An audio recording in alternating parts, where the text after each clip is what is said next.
Vous écoutez IDFM, il est 21h. IDFM 98 de la bande FM, bonsoir à toutes et à tous. Un au-delà du miroir ce soir avec Jean-François Blondel. Il est historien du compagnonnage et de la franc-maçonnerie. Il a publié La mystique des tailleurs de pierre, l'encyclopédie du compagnonnage, ces 2 livres aux éditions du Rocher, puis Les outils et leurs symboles et Les légendes des cathédrales aux éditions Jean-Cyril Godefroy. Il vient d'en publier un 3e aux mêmes éditions. Des tailleurs de pierre aux francs-maçons, mythe ou réalité, point d'interrogation. Jean-François Blondel, on va l'accueillir tout de suite, c'est une émission par téléphone. Vous m'entendez, Jean-François Blondel ? Oui, je vous entends très bien. Moi aussi, pas de souci. Voilà, parfait. Alors, comment est-on passé des constructeurs du Moyen-Âge dont la vocation était de bâtir des édifices civils ou religieux à la franc-maçonnerie, société d'hommes qui se réunissent pour travailler en commun dans le but de bâtir leur temple intérieur? C'est le sujet de votre livre, Des tailleurs de pierre aux francs-maçons. Oui, tout à fait. Absolument. Absolument. D'accord, il y a toute une première partie qui est vraiment sur les tailleurs de pierre, donc peut-être qu'on n'aura pas le temps d'aborder la totalité de l'ouvrage. On peut dire que les tailleurs de pierre sont l'art du grand architecte de l'univers, qu'on retrouve aussi dans la franc-maçonnerie. Oui, absolument. Alors, le grand architecte de l'univers, vous l'avez nommé, il est effectivement, c'est une expression qui signifie Dieu, en fait, le Dieu de la Bible, le Dieu qui s'est révélé. Alors, les francs-maçons, de même que d'ailleurs les opératifs autrefois, désignaient le Dieu, le Créateur, sous cette expression de grand architecte de l'univers, lui donnant une connotation, je dirais, d'architecte, de constructeur, de bâtisseur du monde, voilà.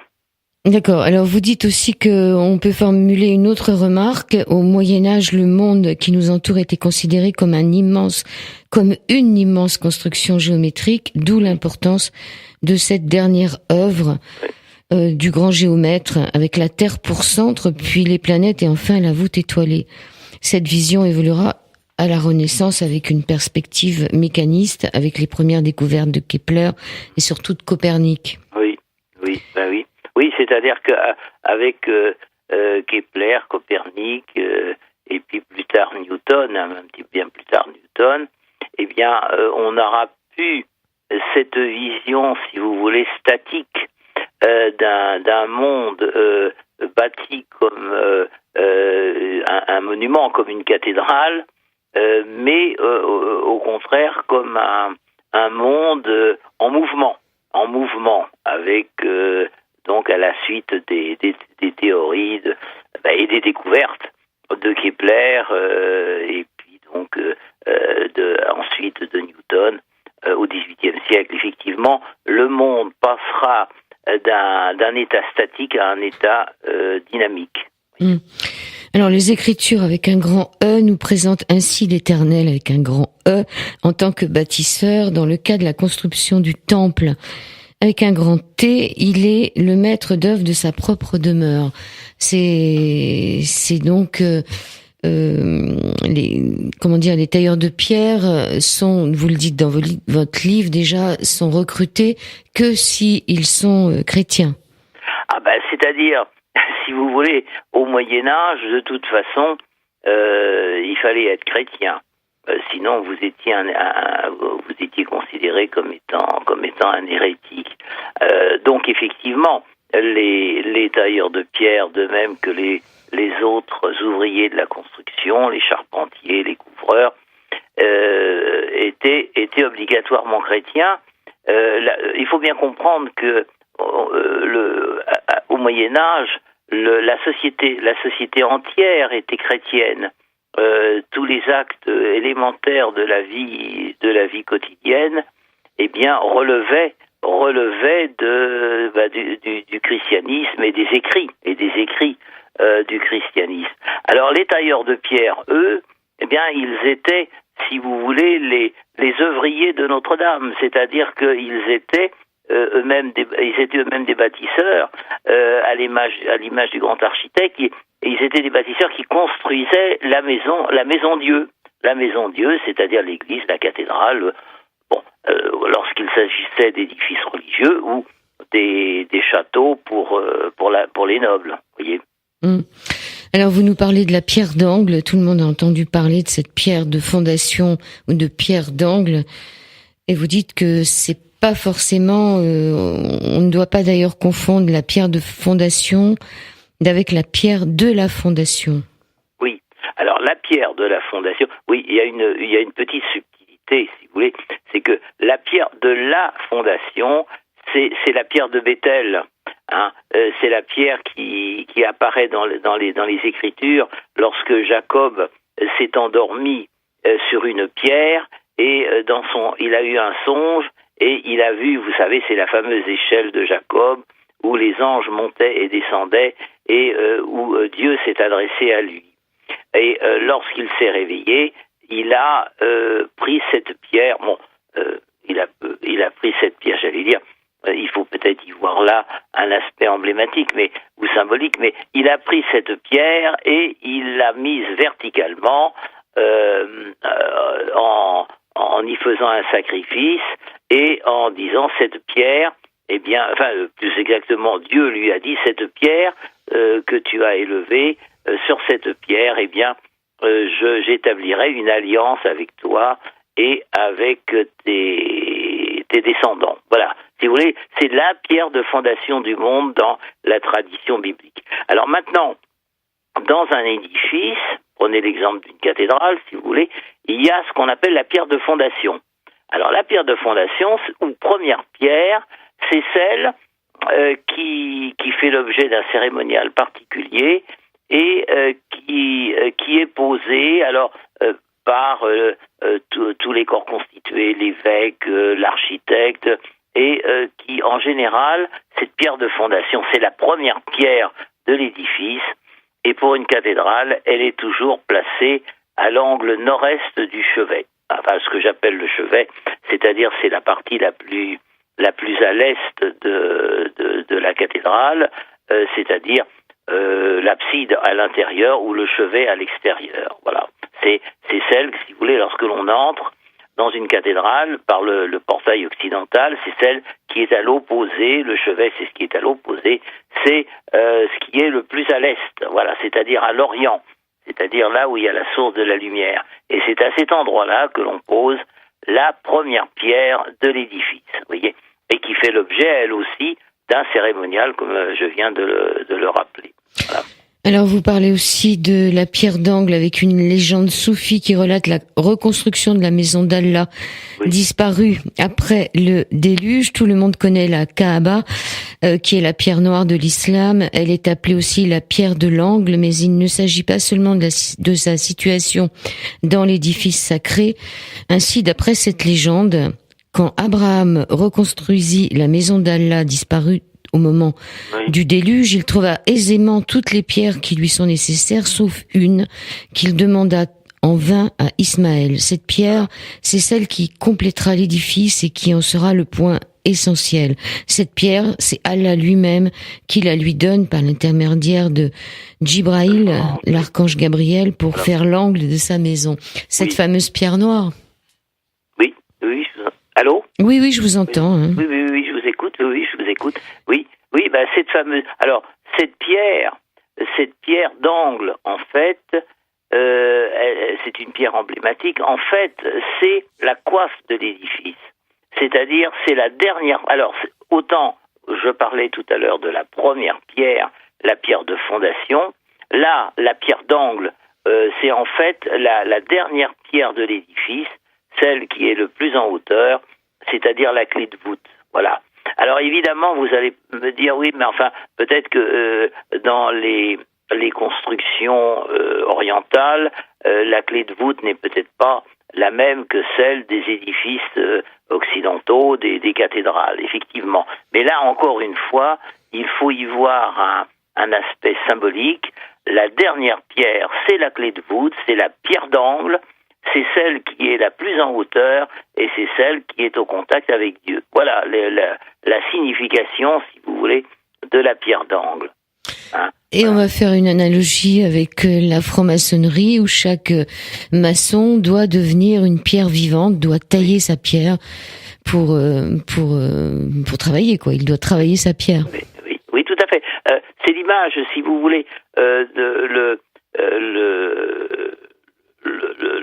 comment dirais-je, le franc-maçon lorsqu'il entre en maçonnerie, il est considéré comme une pierre brute. Mais ça n'est pas péjoratif du tout. Une pierre brute, c'est une pierre qui est sortie de la carrière, alors venant donc par exemple de l'humanité, du reste de l'humanité, il est sorti de la carrière et il n'a pas été travaillé. Enfin, il faut qu'il travaille sur lui-même pour devenir d'une pierre brute. Encore une fois, il n'y a pas d'aspect péjoratif, mais d'une pierre brute, il va falloir qu'il travaille sur lui-même pour devenir une pierre parfaite, c'est-à-dire ce qu'on appelle la pierre cubique, celle qui est parfaite dans tous ses angles et dans toutes ses faces. Vous voyez, là il y a une vision tout à fait symbolique qui est intéressante. C'est donc cette image de la pierre. Soi-même, on est sa propre pierre sur laquelle on doit travailler, c'est-à-dire s'améliorer, bien évidemment. Voilà, c'est un petit peu. Vous voyez, c'est une image qui a été prise à partir de la construction, de la construction. Alors tout à l'heure, vous avez parlé de l'angle nord-est des églises, mais pourquoi? Qu'est-ce qu'il a de si particulier cet angle nord-est? J'ai parlé de l'angle nord-est parce que, si vous voulez, alors c'est un point solsticial. Alors, si vous entrez dans une église, prenez l'exemple, je ne sais pas, de Notre-Dame de Paris, que tout le monde connaît, elle est orientée d'ouest en est. Bon, le grand portail est à l'ouest et ensuite, lorsque vous en entrez et lorsque vous parcourez la nef de Notre-Dame de Paris, par exemple, eh bien, vous vous dirigez vers le cœur, vers l'est, c'est-à-dire vers l'Orient. Tous les peuples ont toujours, si vous voulez, j'allais dire adorer le soleil, c'est-à-dire en fait la lumière. Hein, les Égyptiens, c'était le dieu Ra. Le soleil a toujours exercé une magie particulière sur les peuples de la terre. Et dans la chrétienté, si vous voulez, le Christ, par exemple, a été, comment dirais-je, l'image du Christ a été celui, lui aussi, d'une lumière, d'un soleil, d'une lumière qui éclaire le monde. Alors, l'angle nord-est, si vous voulez, je reviens à cet angle nord-est, eh bien, c'est, comment vous expliquer, vous savez, il y a deux solstices, il y a le solstice d'hiver et le solstice d'été. Le solstice d'hiver, c'est celui où la nuit est la plus longue, et le solstice d'été, c'est celui où, au contraire, la lumière est la plus grande, la plus importante, elle dure le plus longtemps. Eh bien, le soleil, si vous regardez l'est, vous vous apercevez que au fil de l'année, le soleil ne se lève pas toujours au même endroit, mais il décrit en quelque sorte à l'horizon une sorte de segment avec deux extrémités, par exemple A et B, A correspondant au solstice d'été et B au solstice d'hiver. Il ne va jamais au-delà de A. Vous voyez, il marche toujours dans la limite de ces deux extrêmes. Et l'angle nord-est sera celui donc du solstice d'été, et l'angle sud-est sera celui du solstice d'hiver. Donc il y a véritablement dans ces deux points particuliers, points solsticiaux, une symbolique particulière liée au soleil et à la lumière. Vous voyez, enfin, est-ce que c'est clair ce que j'ai expliqué? Sinon les auditeurs auront qu'à écouter une deuxième fois l'émission de manière à pouvoir comprendre. Alors, en ce qui concerne le maçon médiéval, il n'y a pas de texte antérieur au XIIIe siècle. Oui. On n'a pas de texte antérieur au XIIIe siècle, et le mot maçon, c'était pas le mot maçon à l'origine. Ah ben, c'était un mot latin. Lapicidum. Lapicidum, latomorum, magister latomorum, par exemple, maître de pierre. Lapicida, enfin bref, c'était des mots latins. Hein. C'est des mots latins. Et alors, effectivement, après, c'est devenu maçon, machon. Alors, dans le sud-ouest de la France, enfin dans le Midi, dans les pays de Languedoc, on dira perrier. Par exemple, le mot perrier, perra, c'est la pierre, perrier, c'est le tailleur de pierre. Vous voyez. Et après, les maîtres maçons, c'est encore arrivé plus tard, au XIVe siècle, on rencontre le terme de magister latomorum, oui. Donc ça devient des maîtres. Ça devient des maîtres, oui. Et il n'y a pas d'école d'architecture. Alors, les écoles d'architecture viendront avec la Renaissance. Alors, le maçon médiéval, si vous voulez, l'architecte médiéval, on n'emprunte pas le mot architecte, mais c'était un maçon sorti du rang, mais qui était peut-être plus habile, plus intelligent que les autres, et qui avait donc réussi à devenir un petit peu la tête de pont d'une corporation à un endroit donné, vous voyez. Alors c'était des corporations, mais c'était souvent aussi des liens familiaux, c'est-à-dire qu'on était maçon de père en fils. Oui, en général, oui.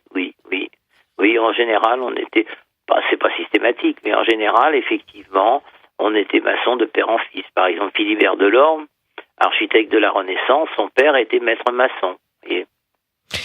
Alors vous parlez des maçons, vous parlez aussi des imagiers qui, grâce à eux, font que la pierre prend vie, la lumière devenait couleur, les fresques faisaient parler les murs, les feuilles et les fleurs d'or exaltaient les vases sacrés. Sculpteurs, verriers, mosaïstes, orfèvres, doreurs, enlumineurs, tous anonymes, transformaient une construction en une mémoire de la culture. Il y avait les maçons, mais il y avait aussi tout cela.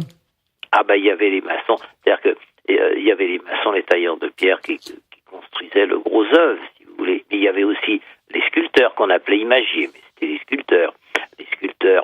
Souvent, d'ailleurs, des tailleurs de pierre étaient aussi sculpteurs. Parmi ceux qui étaient les plus habiles, ils étaient à la fois tailleurs de pierre et sculpteurs. Sculpteurs, c'était vraiment le nec plus ultra de la profession. Et alors, quant aux architectes, vous allez me dire, les magistères latomorum, les maîtres de pierre, les architectes, ils étaient eux aussi tailleurs de pierre et sculpteurs. Mais, comme je vous disais, certains peut-être plus doués ou ayant la possibilité d'abstraire peut-être un petit peu plus que les autres, devenaient magistères latomorum, maîtres de pierre. C'est eux qui traçaient les épures. Alors, dans les loges du Moyen-Âge, puisque la loge, c'était l'endroit où se réunissaient, où travaillaient les maçons, près de la cathédrale ou le long des murs de la cathédrale, dans la loge, il y avait ce qu'on appelle la chambre du trait, c'est-à-dire un endroit, une pièce où il y avait un lit de plâtre et où le maître maçon, l'architecte, traçait ses épures sur le sol. Voilà. Loge, logement, ça vient du mot loge. Oui, logement, loggia, oui, tout à fait, oui. On en parlera un peu plus dans la deuxième partie de cette émission. On va faire juste une pause musicale et on va se retrouver tout de suite après. Merci beaucoup. D'accord. Le col ouvert sur leur pourpoint, ils vous regardent de leurs yeux verts en indiquant du bout des mains les bâtisseurs coupant des pierres, tout auprès des traces blanches, des chaux et des ciments d'hier, les mains posées au creux des hanches, abandonnant cette poussière qui partira quand un dimanche s'élèvera un monastère. Tailleur de pierre, courbant les chines, courbant son dos dans la poussière, éreinté par le poids du fer, celui des feux et des vitraux. Tailleur de pierre, souffleur de verre dans la lumière de leur tombeau. Tailleur de pierre, tailleur de pierre, tailleur de pierre. Voilà, c'est la deuxième partie de cette émission sur l'antenne d'IDFM. On va retrouver Jean-François Blondel, qui j'espère n'est pas parti, qui est toujours avec nous. Non, il est à l'écoute. Bon, vous êtes toujours... J'ai bien écouté, j'ai bien apprécié cette chanson que je ne connaissais pas. C'est une chanson sur les tailleurs de pierre. Oui, justement, oui. Alors on a vu un peu en première partie d'émission à quel moment ça remonte. Enfin, on n'a pas vu, ça remonte très très loin les tailleurs de pierre, mais on a évoqué un peu les tailleurs de pierre et les maîtres d'œuvre, et on se rend compte quand même qu'ils avaient des sortes de contrats rédigés il y a 4 siècles et qui sont pratiquement identiques dans différentes obligations à celui qu'on conclurait maintenant pour une commande semblable.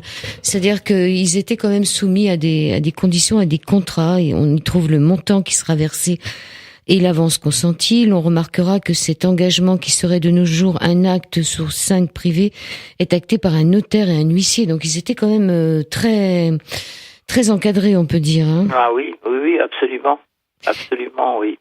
Bah oui. Ce qui est intéressant aussi, c'est que donc les compagnons imagiers, il y a un personnage qui le dit, il s'appelle Normand, qui raconte qu'il a constaté lors des rénovations situées dans des chantiers parfois fort éloignés que la même feuille d'acanthe ou la même scène animalière avait été réalisée par le même artiste. Et ce fameux Normand dit, en restaurant certaines statues de la cathédrale de l'Abbatiale Saint-Ouen ou de l'église Saint-Maclou de Rouen, j'arrivais au bout d'un certain temps à connaître un peu le sculpteur qui m'avait précédé. Voici près de 5 siècles.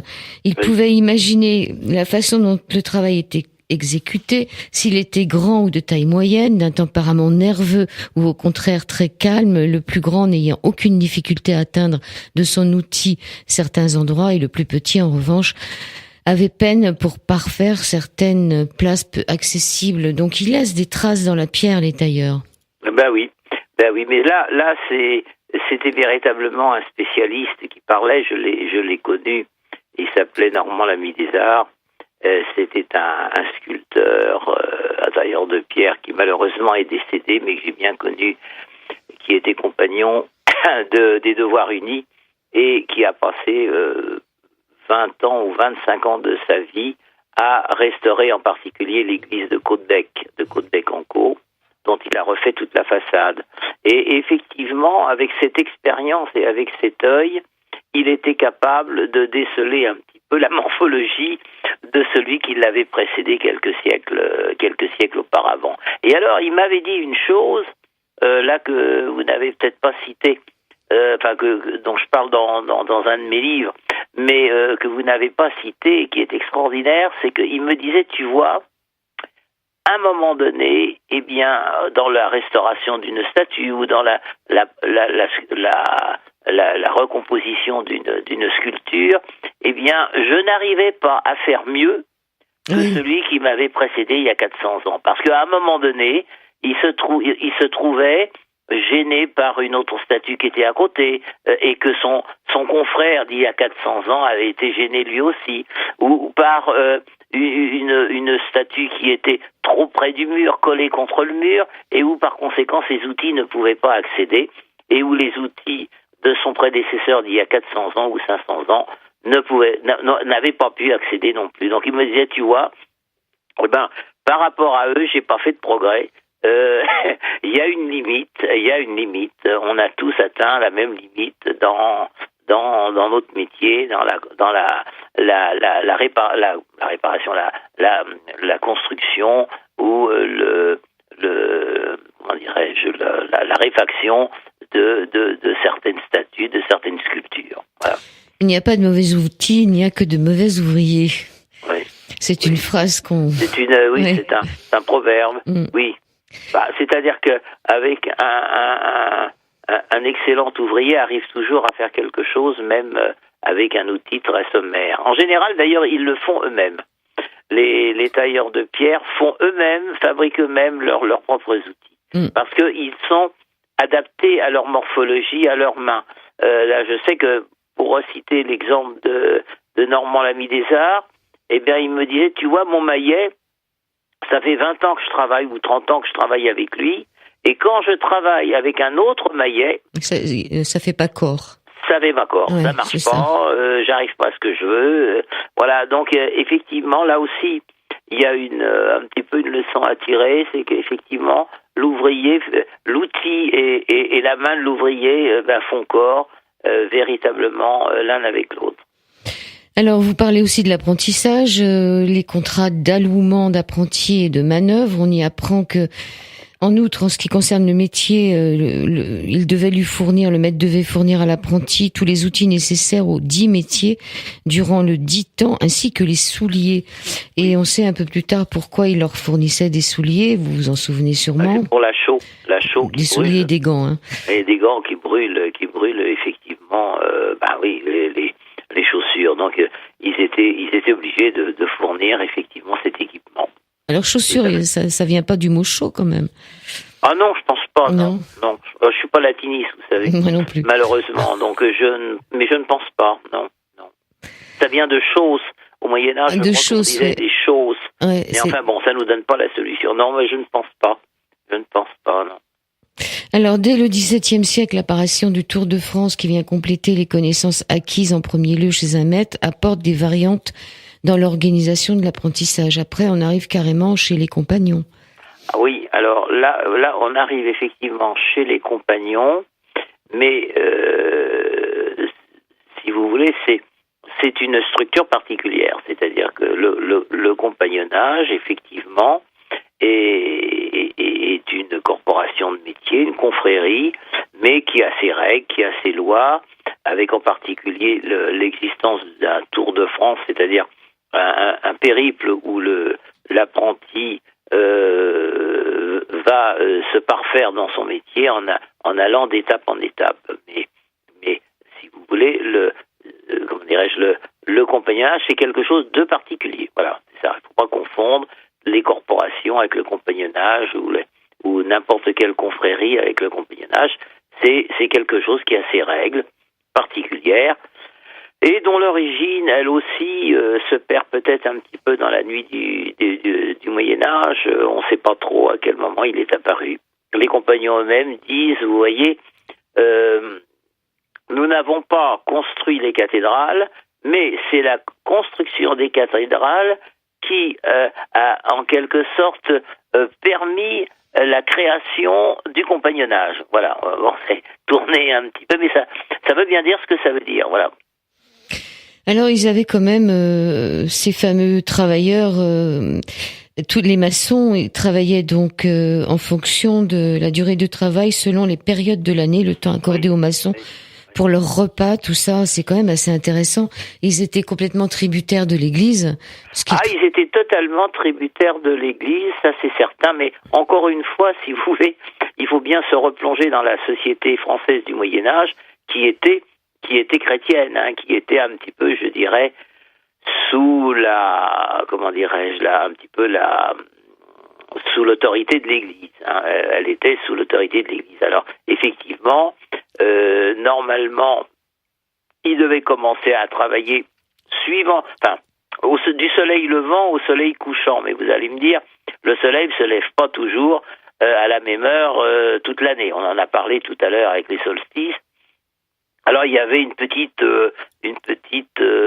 variation, c'est-à-dire que en plein été, il pouvait se lever 1 heure après l'apparition du soleil. Vous voyez, de manière à travailler, à faire des journées de 8-10 heures quand même, de 8-10 heures. Et alors, ensuite, il devait aller à la messe. La plupart du temps, il devait aller à la messe celle du matin. Et puis, après, ne pas sortir dans l'heure de midi. Dans l'heure de midi, donc au moment ce qu'on appelait le dîner. Le dîner, c'était le midi. Il devait rester sur le chantier ou aller déjeuner dans la loge. Et je crois qu'ils avaient 1 heure à peu près, vous voyez. Oui, vous dites aussi qu'ils n'avaient le droit les maçons ne pouvaient dîner, c'est-à-dire déjeuner qu'1 fois par jour. Ils étaient autorisés en revanche à boire l'après-midi dans la loge. Oui. Il leur était interdit de dépasser le temps prévu pour les repas de midi sous peine d'amende ou de retenue de leur gage. Et l'histoire du pourboire vient un peu de là, on peut dire. Oui, un petit peu, oui. C'est-à-dire que on a trouvé des textes où, justement, pour remercier un maçon d'avoir bien travaillé, le commanditaire lui donnait pas un pourboire, mais lui donnait à boire, c'est-à-dire un tonneau de vin, ou vous voyez, des choses comme ça. et la pose de la première pierre donnait lieu à une gratification en vin. Un texte relatif aux cérémonies de consécration de l'église Saint-Jean de Rouen rapporte que pour la pose de la première pierre du portail, les maçons ont reçu une gratification de 7 sous et 6 deniers pour le vin qu'ils ont usage de prendre. Alors un repas par jour pour des gens qui faisaient un travail physique comme ça devait pas être beaucoup quand même. C'est-à-dire, ils avaient qu'un repas sur le chantier, mais après, une fois que le travail était terminé, je dirais lorsque le soleil était couché, ils retournaient, alors suivant les époques, soit ils retournaient chez eux, soit ils retournaient, il y a des loges qui étaient particulièrement importantes, ils pouvaient dormir, et ça leur était pas interdit, là, de manger le soir dans leur loge, vous voyez, ou dans les auberges, avoisinantes. Non, simplement, pendant la durée du travail, sur le chantier, ils n'avaient le droit de s'arrêter qu'une heure ou 1 heure et demie. Voilà. En tous les cas, ça rigolait pas à l'époque. Des textes anciens, des anciens devoirs détaillent la bonne conduite des maçons. Ainsi, aucun maître d'œuvre ne devra embaucher un compagnon qui vit en concubinage ou qui mène publiquement une vie dissolue. Vie dissolue, oui. Ah oui, mais ça, on était en milieu chrétien. Effectivement, ça nous surprend aujourd'hui, mais il faut bien voir que l'Église avait à cette époque-là la main mise absolument sur tout et en particulier sur les métiers. Et donc, oui, il fallait se plier. Alors, on n'avait pas le droit d'aller d'avoir une vie dissolue. Alors là, je sais pas si j'en ai parlé dans la référence que vous lisez, mais il y a d'autres références où il est dit que ils ont le droit d'aller dans un cabaret, mais à condition d'être accompagnés par 1 ou 2 autres personnes qui doivent après, si vous voulez, certifier de leur bonne conduite. Voilà. Donc, ils avaient quand même le droit d'aller dans des cabarets. Alors, bon, je sais pas ce qu'on y faisait. À mon avis, on y buvait tout simplement. Mais il fallait qu'il y ait une autre personne qui les accompagne. De toute façon, ça durait longtemps, la construction d'une cathédrale. Alors, leurs femmes, elles étaient sûrement pas avec eux. Alors là, je vous pose une colle. Vous posez une colle parce que j'ai lu des textes où ils n'étaient pas mariés, mais c'était peut-être des jeunes. Mais pourtant, la plupart des grands maîtres d'œuvre, donc des architectes, eux étaient mariés puisqu'il était question de leur femme à un moment donné. Non, c'est toujours pareil. C'était certainement un métier extrêmement hiérarchisé. Et donc, suivant que vous étiez un maître maçon ou un architecte, vous n'aviez pas la même condition de vie qu'un simple manœuvre ou qu'un simple tailleur de pierre. Vous voyez ce que je veux dire. Alors, effectivement, non, je sais que pour avoir lu que un certain nombre de maîtres d'œuvre, en particulier ceux de la cathédrale de Rouen, dont on a des archives intéressantes, eh bien, ils vivaient dans la ville de Rouen, pas très loin de la cathédrale, mais ils avaient leur demeure, et très probablement qu'ils étaient mariés, vous voyez. Mais encore une fois, métier extrêmement hiérarchisé, structuré, et dont les conditions de vie n'étaient pas les mêmes, suivant que vous étiez un simple manœuvre ou un expert.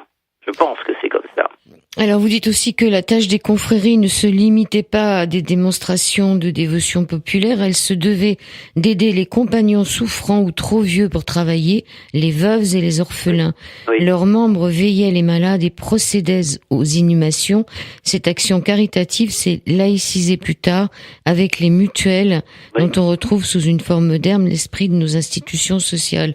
Donc finalement, c'était quand même une confrérie qui aidait ceux qui étaient dans la difficulté. Absolument, mais c'était un petit peu le but de ces confréries, car ces confréries de la pierre, en fait, alors effectivement, comme vous l'avez lu, les compagnons m'ont dit que c'est eux qui sont à l'origine justement des caisses mutuelles ou de ces choses-là. Bon, mais ces confréries-là, elles avaient un caractère religieux, certes, mais elles avaient surtout un caractère d'entraide, charitable. Un caractère charitable. Oui. Et c'est pour ça que, par exemple, il y a le fameux coffre, ce qu'on appelle le coffre, à 3 serrures. Pourquoi 3 serrures? Je vais vous dire ça dans un instant. Mais le fameux coffre où on y enfermait les règlements de la confrérie, mais où on y mettait de l'argent aussi.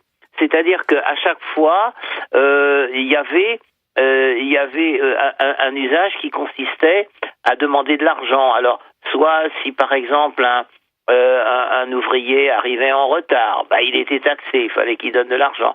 Ou après, quand le compagnonnage est arrivé, quand un nouveau arrivait dans une ville, eh bien, on lui montrait le coffre et il devait mettre de l'argent dans le coffre. Vous voyez, il y avait tout un système de donation un petit peu qui alimentait ce coffre et dont le but était précisément de venir en aide à ceux qui étaient malades ou qui n'avaient plus de travail. Vous voyez, qui n'avaient plus de travail. Par exemple, j'ai vu des fois des textes qui indiquaient que un maçon qui passait dans une ville, un compagnon qui passait dans une ville, on n'avait pas de travail à lui donner, mais on lui donnait de quoi manger pour le soir, le gîte et le couvert, et on lui donnait un petit peu d'argent pour qu'il continue son chemin. Mmh. Voilà. Alors, on verra en troisième partie les marques lapidaires, la glyptographie. Vous avez des illustrations dans votre livre. Vous avez une illustration à la page 42 d'un compagnon faisant un signe, la main droite sur le cœur et la gauche semble se protéger de l'éclat de la lumière. Donc il essaie des marques un peu partout, ses compagnons, Jean-François Blondel. Oui, bien sûr. Alors les marques lapidaires qui font l'objet d'une science qu'on appelle la glyptographie, c'est-à-dire la science des marques sur la pierre. Ces marques lapidaires, elles sont de différentes natures. Tout d'abord, il y a ce que l'on appelle les marques de tâcheron. Les tailleurs de pierre étaient payés à la tâche. Par exemple, ils devaient tailler, sortir de la carrière X blocs de pierre. Sur chacun de ces blocs de pierre, qui étaient donc sortis de la carrière et qui étaient panelés, donc qui commençaient déjà à être travaillés, ils mettaient une marque, qui indiquait donc la provenance de celui qui avait travaillé sur cette pierre. Et quand il s'agissait de payer les ouvriers, on regardait les marques et toutes les marques identiques correspondaient donc au même personnage et on lui donnait tant pour le travail qu'il avait fait. Ça, c'est ce que l'on appelle les marques de tâcheron. Ils sont faciles à comprendre. Tout simplement parce qu'ils étaient payés à la tâche, il fallait bien repérer effectivement celui qui avait taillé telle pierre plutôt que telle autre. Maintenant, il y a ce que l'on appelle une autre catégorie de marques, peut-être plus intéressante, c'est les marques, et peut-être certainement plus récentes dans le temps, c'est les marques que les compagnons faisaient lors de leur tour de France, lors de leur pèlerinage le long de la France, et dans certaines villes particulières, ils laissaient une marque indiquant qu'ils étaient bien passés à cet endroit-là. Donc, à la fois pour indiquer qu'ils étaient bien passés dans telle ville, et en même temps, comme ce n'était pas à n'importe quel endroit qu'ils laissaient cette marque, mais sur un monument particulier, par exemple le pont du Gard, par exemple la vis de Saint-Gilles du Gard, donc toujours dans le Midi, c'était un peu un pèlerinage dont ils justifiaient leur présence par la position d'une marque. Alors maintenant, vous allez me dire, mais qu'est-ce que c'était que ces marques ? Alors, elles étaient plus ou moins complexes.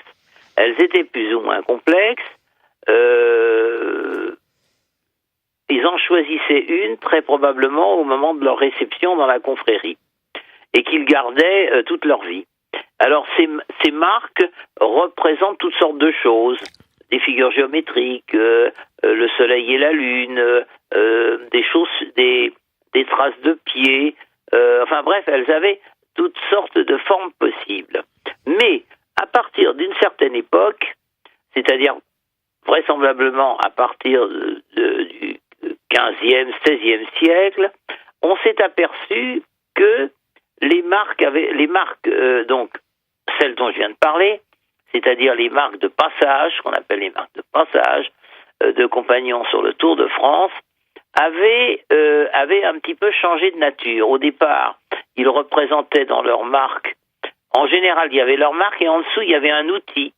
Par exemple, un ciseau, un maillet, un marteau taillant. Et puis, à partir d'une certaine époque, c'est devenu l'équerre et le compas. Et oui, là, on se demande... vous dites, ça fait l'objet de controverses sans fin entre compagnonnage et franc-maçonnerie. Oui. C'était chacun disant que c'est lui qui l'a créé. Oui, en fait, c'est ni l'un ni l'autre. C'est ni la franc-maçonnerie, ni le compagnonnage, bien que le compagnonnage soit plus ancien. Mais en fait, si vous voulez, l'équerre et le compas, surtout lorsqu'ils sont placés l'un dans l'autre, c'est-à-dire, comme on dit, entrecroisés, eh bien, c'est bien plus ancien. Et c'est très probablement les anciennes confréries ou guildes du Moyen-Âge qui l'avaient en quelque sorte inventé. Et aussi bien le compagnonnage que la franc-maçonnerie ont récupéré ce symbole. Voilà. Alors, et le chiffre 4, alors ? Alors, le chiffre de 4, ou 4 de chiffres, c'est effectivement une marque que l'on trouve en général au-dessus de l'équerre et du compas. Alors, on ne sait pas trop ce que c'est. On a échafaudé différentes théories. On a dit que ça peut être les quatre. Comme on est toujours dans le monde chrétien, ça peut être en souvenir des 4 évangélistes. Mais on a dit aussi, mais vous comprenez, à partir de la Renaissance, il y a l'hermétisme alexandrin qui a été redécouvert, ou des ouvrages qui ont été lus et traduits, et à ce moment-là, ça pourrait signifier les 4 éléments. On a dit des tas de choses sur ce chiffre de 4, mais on ne sait pas trop, en fait, à quoi ça correspond. Par contre, ce que je peux dire, c'est qu'il n'y a pas que les tailleurs de pierre qui ont ce symbole. Les maîtres verriers l'avaient aussi. À Paris, il y a l'église Saint-Étienne-du-Mont, par exemple, où il y a un chiffre de 4 magnifique sur une signature de verrière. Les libraires et imprimeurs avaient eux aussi ce chiffre de 4. Alors c'est un chiffre 4 comme on l'écrit maintenant ? Oui, c'est ça, un 4 comme on l'écrit maintenant, oui, tout à fait. Avec des fois des petits traits en plus. Je ne sais pas si je l'ai mis dans mon bouquin, mais il y a une photographie où on voit il y a des petits traits. Des petits traits sur la partie horizontale du 4 ou sur la barre en biais, si vous voulez, en diagonale. Alors là, on ne sait pas trop à quoi ça correspond. Mais moi, personnellement, je pense que c'est un symbole religieux, en fait, très probablement. Alors, il nous reste peu de temps. Il y a tout un chapitre sur les légendes des métiers de la pierre et on voit que, je pense que la plupart de nos auditeurs connaissent la légende d'Hiram, qui a préféré être tué par les 3 mauvais compagnons plutôt que de révéler les secrets du maître, ou la chanson de Geste des 4 fils. Alors, il y a des légendes quand même qui se rapportent énormément à ces histoires-là. Hein. Oui, tout à fait. Alors, la légende d'Hiram, je dirais, c'est la moins ancienne, puisque en fait, elle apparaît au début du XVIIIe siècle dans la maçonnerie. On ne sait pas d'où elle vient. Elle a été reprise de la légende des 4 saints couronnés. Alors, la légende des... Alors, si vous voulez, a-t-elle été reprise à partir de la légende des 4 couronnés ou la légende de Renaud de Montauban sur le chantier de la cathédrale de Cologne? Si vous voulez, ces vieilles légendes de la pierre ont toutes très probablement une origine commune.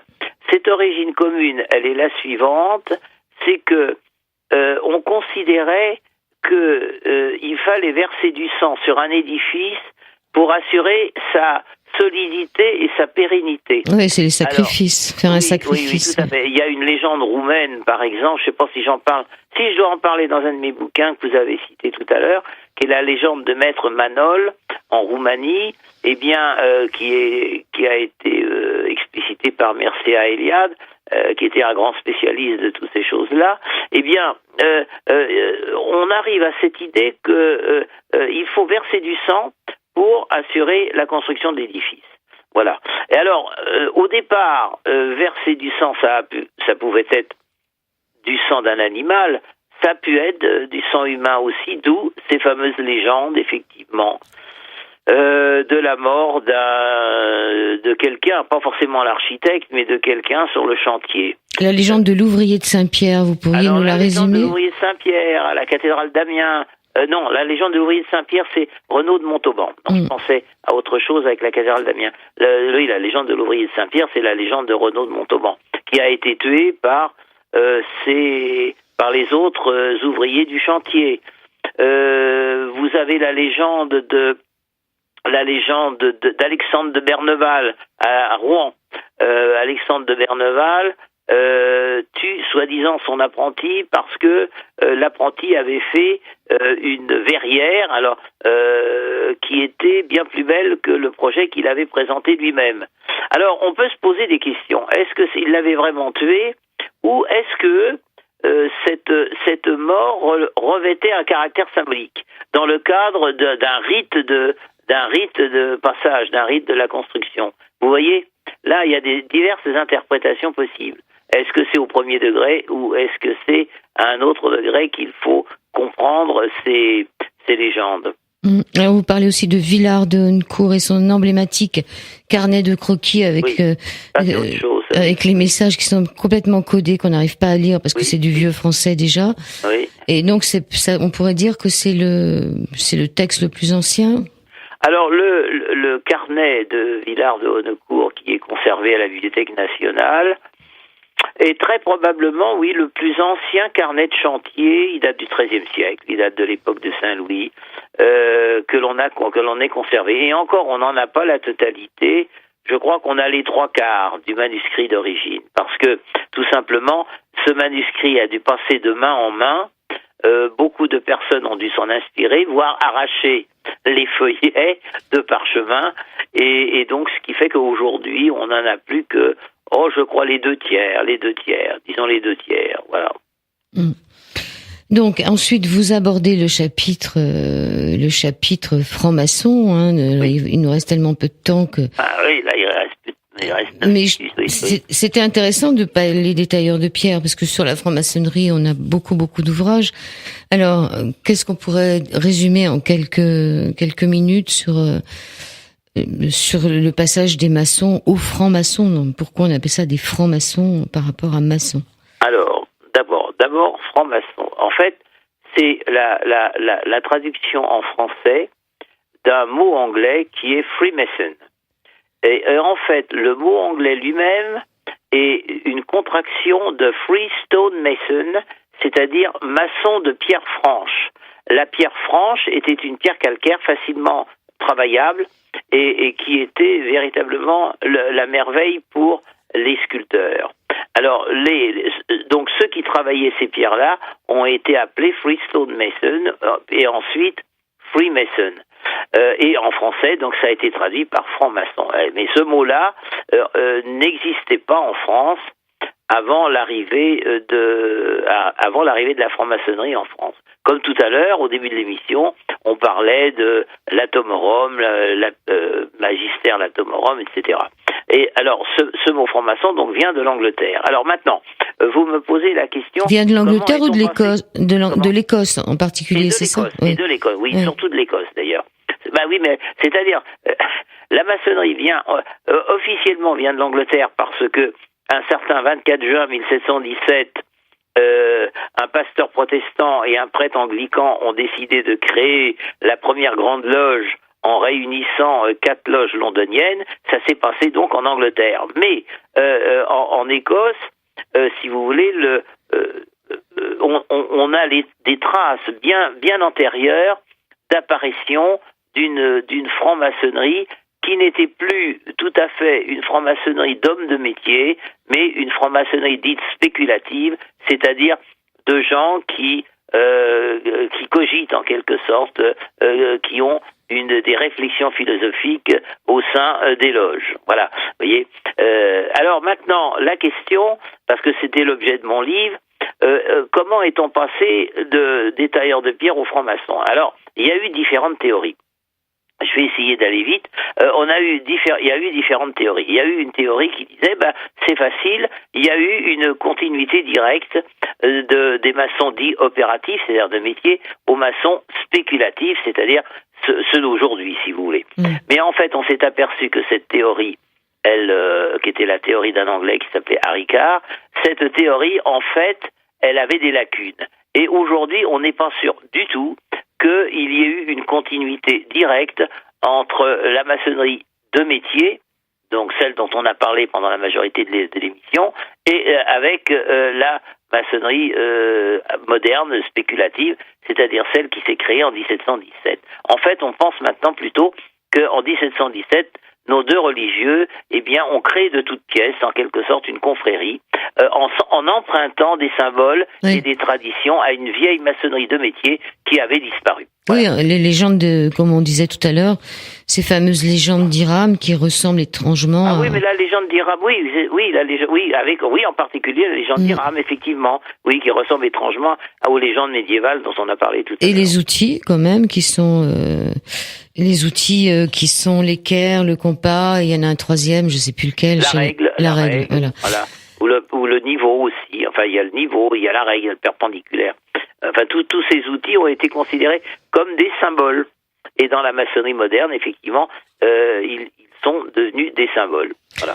Mais dans le compagnonnage moderne, que ce soit les compagnons du devoir ou ailleurs, ils ont encore beaucoup de choses qui ressemblent à ça, hein, je veux dire. Oui, tout à fait. Ils ont les mêmes symboles. Oui. Mais ils ont les mêmes symboles. Alors, surtout, il ne faut pas dire qu'il y ait une parenté entre le compagnonnage et la franc-maçonnerie. Oui, la franc-maçonnerie n'est pas issue du compagnonnage. Simplement, il y a des symboles communs aux deux sociétés qui ont été empruntés à des sociétés antérieures, si vous voulez, aux guildes dont on a parlé au début et aux confréries dont on a parlé au début. Hein. Et puis d'autre part, il y a aussi une autre chose, c'est que au XIXe siècle, les compagnons, comme ils étaient eux dans l'oralité, avaient un petit peu perdu de leur symbole. L'oralité disparaissait. En plus, comme ils étaient tracassés par la police, ils étaient obligés de brûler leurs archives. Donc, ils avaient en quelque sorte un petit peu perdu leur tradition. Alors, beaucoup se sont fait recevoir en maçonnerie au XIXe siècle et ont emprunté à la maçonnerie les symboles qu'ils ont trouvés dans celle-ci. Vous voyez. Voilà. Mais aujourd'hui, ils reviennent un petit peu. Ils essaient peut-être qu'ils ont réussi à retrouver des archives anciennes et ils essaient un petit peu de revenir à leurs symboles antérieurs. Voilà. Mais il y a toujours quand même les outils, bien évidemment. Mais encore une fois, comme je vous disais, les outils ne sont pas propriété ni de l'un ni de l'autre, mais des vieilles confréries de métiers du Moyen-Âge. Alors, détailleur de pierres au franc-maçon, mythe ou réalité, Jean-François Blondel, c'est publié chez Jean-Cyril Godefroy, avec une super couverture avec un ange qui tient un blason avec dessus. Oui, c'est quoi les outils? On dirait un 4 aussi, un 4 un peu plus. Non, il y a c'est un marteau. Non, il y a un marteau taillant, il y a une équerre, en haut, il y a une grosse équerre et en dessous, il y a ce qu'on appelle un marteau taillant, marteau breté. Qui sert donc à sculpter la pierre, le tout dans un écu, effectivement, oui, voilà. Bon, je vous remercie. Qu'est-ce que vous pourriez dire pour terminer l'émission en une petite minute? Qu'est-ce que je pourrais dire? Eh bien, écoutez,